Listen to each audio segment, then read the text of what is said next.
સુરેન્દ્રનગર જિલ્લાના માલવણ ચોકડી પાસે બજાણ કેનાલ નજીકથી વિદેશી દારૂ ભરેલી કાર સ્ટેટ મોનિટરિંગ સેલની ટીમે ઝડપી લીધી હતી.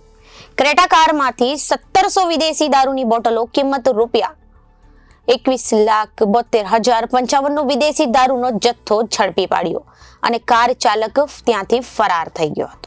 સુરેન્દ્રનગર જિલ્લાના માલવડ ચોકડી પાસે બજાણ કેનાલ નજીકથી વિદેશી દારૂ ભરેલી કાર સ્ટેટ મોનિટરિંગ સેલની ટીમે ઝડપી લીધી હતી. ક્રેટા કારમાં 1700 વિદેશી દારૂની બોટલો કિંમત રૂપિયા 21,755 નો વિદેશી દારૂનો જથ્થો ઝડપી પાડ્યો હતો અને કાર ચાલક ફરાર થઈ ગયો હતો. ક્રેટા કાર તેમજ દારૂ સહિત કુલ રૂપિયા 10,17,255 નો મુદ્દામાલ કબજે કરવામાં આવ્યો હતો.